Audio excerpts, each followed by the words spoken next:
자, 이어서 채권 플로우 시간입니다. KB증권의 임재균 수석연구원 연결해 보겠습니다. 연구원님 안녕하십니까?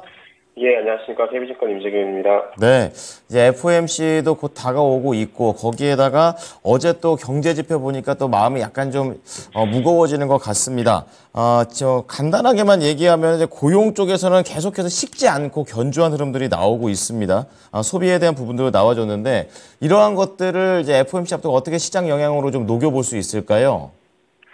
네, 결국에는 한 줄로 요약을 하면은 연준의 금리 인하 기대감을 후퇴시키는 요인이라고 보시면 될 것 같아요. 12월 FOMC 이후에 파월 연준 의장이 금리 인하 가능성을 언급을 하면서 시장이 조기 금리 인하 기대감이 굉장히 높여왔습니다. 그러다 보니까는 이제 채권 금리는 하락을 하면서 채권 가격도 상승을 했고 금리가 하락을 하다 보니까는 주가 측면에서 좀 굉장히 긍정적인 흐름들을 보여왔었는데 문제가 지금 시장에서 계속해서 조금 연초부터 해서 금리 인하 기대감이 과도하다라는 인식이 좀 나오고 있었습니다. 왜 그러냐면은 연준이 금리 인하 시점을 3월 시작을 해서 올해 총 6차례 보고 있는 상황인데 시장 내에서도 이게 좀 굉장히 과도하게 반영을 하고 있었는데 그럼에도 불구하고 사실 시장에서 계속해서 이 금리 인하를 단행할 수 있을 것이다라고 기대를 했었거든요. 근데 지금 그러니까 1월 들어서 나오는 지표들, 미국의 지표들이 굉장히 견고한 모습을 보이고 있습니다. 12월 미국의 고용 지표 같은 경우도 21.6만 명 증가를 하면서 시장 예상치인 17만 명보다 크게 증가를 한 상황이고요. 인구 같은 경우에도 지금 보면은 전월 대비 0.4% 상승을 하면서 견고한 상황. 물가도 마찬가지입니다. 물가 같은 경우에도 11월보다 12월에 이제 3.4% 전년 대비로 나오면서 반등을 한 상황이고 좀 시장 일부에서는 고점 대비 거의 이제 9% 가량에서 이제 3%까지 쭉 둔화가 됐는데 이게 지금 물가가 연준의 목표치인 2%로 가기까지 좀 상당 시간이 필요할 것이다라는 우려도 나오고 있습니다.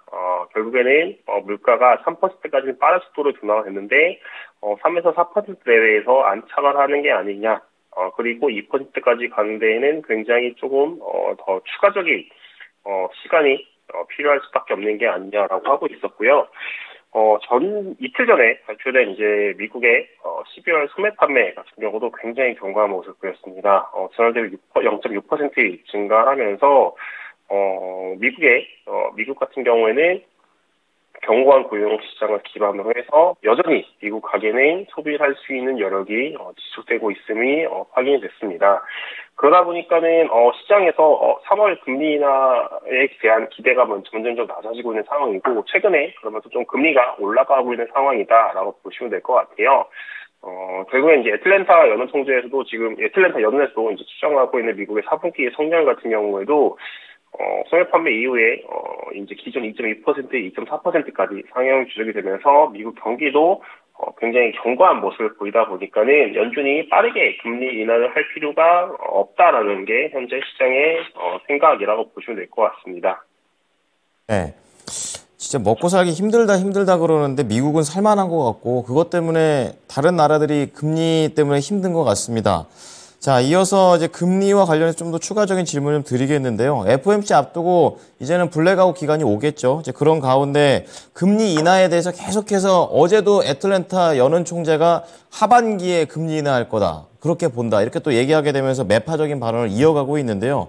파월 의장 빼고는 이제 나머지 위원들은 다 약간 좀 이런 쪽으로 쏠려 있는 것 같습니다. 이유가 어디에 있을까요?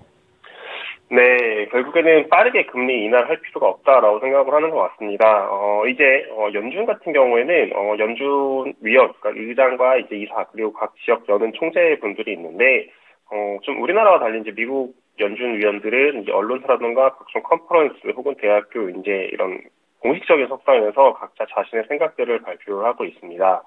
그리고 이제 근데 보통 이제 FOMC 회의 10일 전부터는 발언이 금지가 되는 구간에 도입을 하는데 그 이유는 이제 회의 결과가 미리 도출되는 것을 조금 방지하기 위해서라고 보시면 될 것 같고 내일부터 블랙아웃 기간이 도입을 합니다.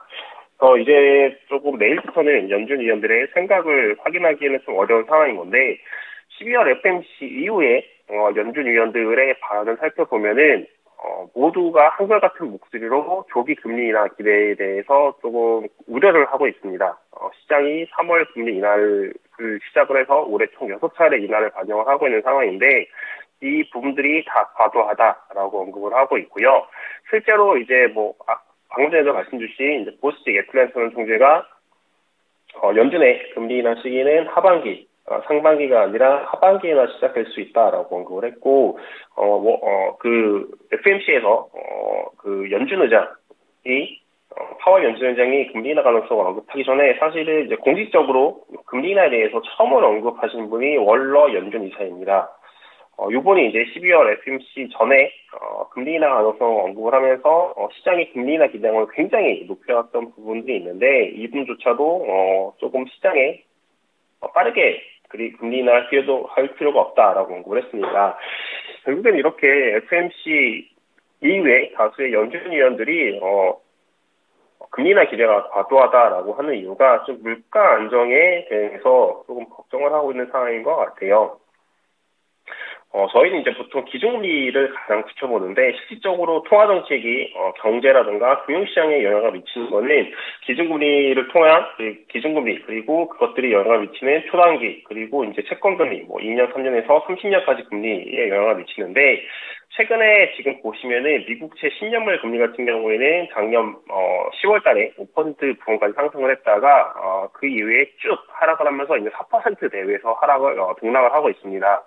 결국에는 이제 한 3개월 가량의 시간 동안에 100bp 가량의 금리가 하락을 한 상황인 건데 연준이 금리를 동결을 하고 있음에도 불구하고 실질적인 이런 금융시장의 상황 같은 경우에는 좀 완화적인 기조로 전환이 된 거죠. 그런 상황에서 물가라던가 이런 것들이 생각보다는 좀 둔화가 더딜 수 있겠구나라고 하면서 현재의 이런 조기 금리 인하 기대감을 반영된 거에 대해서 좀 후퇴하려고 이런 노력을 하고 있는 상황이다라고 보시면 될 것 같습니다. 네. 자, 그럼 금리 인하에 진정시키는 이유에 대해 좀 자세히 좀 들어봤고요. 마지막으로 미국에서는 어쨌든 지금 어닝 시즌이 좀 진행 중인데 약간 좀 은행주들의 흐름이 그닥 좋지는 않은 것 같습니다. 거기에다가 FOMC까지 앞두고 있어서 전반적으로 좀 전망을 해주셨지만 이걸 좀 녹여가지고 전략으로 만든다면 어떻게 하는 게 좋을까요? 네, 일단은 좀 기본적으로 저희는 1월 FMC 전까지는 금리가 상승 압력이 더 우세할 것으로 생각을 하고 있습니다. 좀 보수적으로 대응을 하는 게 좋다라고 보고 있고, 여기서 이제 보수적이라고 하면은 기존에 채권을 보유하신 분들 입장에서는 좀 비중을 줄여나가고, 그리고 좀 채권에 관심을 있고 투자 시기를 고려하시는 분들 입장에서는 이제 1월 FMC 전후로 해서 채권을 매수하는 전략이 더 저희 적절하다라고 보고 있습니다.